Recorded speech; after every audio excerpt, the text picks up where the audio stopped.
आमिर साहब, ये खातून घर से मॉडल बनने निकली, बड़ी बड़ी पार्टियों में गई, फिर शौहर और भाइयों के साथ ये पूरा नेटवर्क बनाते हुए किस तरीके से उसने सीखा इसको बनाना। 12 साल से वो ये काम कर रही है, पूरी चेन चला रही है। अब ये वाकई किसी वेब सीरीज का स्क्रिप्ट है, हकीकी तौर पर सब कुछ हो रहा है, 12 साल से हो रहा है और निज़ाम को फर्क नहीं पड़ रहा, तो क्या पड़ जाएगा? अच्छा, इसकी ज़रा इकोनॉमिक्स अगर आप देखें ना, तो फिर उनके ये जो कॉन्फिडेंस जिसकी आपने बात की है ना, शायद हमें उसकी भी समझ आ जाए। ये जिस तरह की सिंथेटिक ड्रग्स का जिक्र हो रहा है, जो कि बनाना बाय द वे बहुत आसान होता है। ये जो आपकी एक DSNG साइज़ की वैन होती है ना, उसके अंदर आप एक मोबाइल फैक्ट्री लगा कर भी इस तरह की ड्रग्स को मैन्युफैक्चर कर सकते हैं। लेकिन अगर आप उनका ऑन द स्ट्रीट रेट अगर वो देखें, तो 1 ग्राम इस तरह की एक ड्रग का 1 ग्राम जो है वो 10 से 15 हज़ार रुपए के अंदर बिकता है।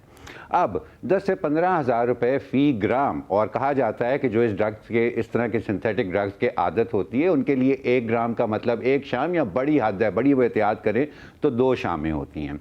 तो इससे आप अंदाज़ा लगा सकती हैं कि उनकी क्लाइंटेल क्या होगी। और ये बात मैं करना इसलिए ज़रूरी समझता हूँ आयशा, कि हमने यहाँ पर ताकत और रसाई और तहफ़्फ़ुज़ का तो जिक्र किया ना, एक और बहुत पावरफुल एलिमेंट जो इस तरह के कॉन्फिडेंस के पीछे आपको नज़र आता है, वो है ब्लैकमेल का। कौन सा वो तबका है, पाकिस्तान का कौन सा तबका है कि जिसके बच्चे इस तरह की ड्रग्स इस्तेमाल कर सकें, उनको अफोर्ड कर सके। वो जाहिर है वो पाकिस्तान का एक जिसको हम अशराफिया कहते हैं पाकिस्तान की, जिसमें सियासतदान भी होंगे, जिसमें ब्यूरोक्रेट्स भी होंगे, जिसमें मल्टीनेशनल के एम्प्लॉयज़ भी होंगे, जिसमें बैंकर्स भी होंगे। ये उनकी औलादें हैं जो कि इस्तेमाल करते हैं।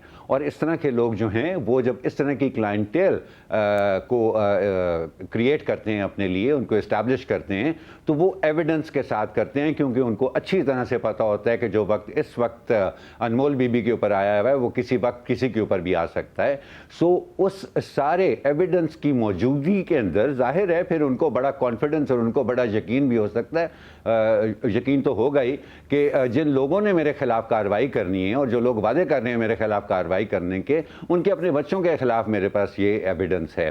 तो ये इतना बुरी तरह से ये जड़ों में पाकिस्तान की, हमारे मुआशरे की, ख़ास तौर पे हमारी यंगर जनरेशन की जड़ों के अंदर ये चीज़ बैठी हुई है कि इसलिए इस तरह के लोग इतनी देर तक, आपने कहा ना 12 साल से वो पूरा ख़ानदान मिलकर ये काम कर रहा है, तो इतनी देर तक वो इसलिए चला सकते हैं कि उन्हें पता होता है कि कहाँ किसकी कौन सी रग उनके हाथ में है, जिसको मुश्किल आने पे वो मरोड़ सकते हैं, उसको तकलीफ देकर अपना काम निकलवा सकते हैं। ठीक हो गया। That is the sad reality of this situation.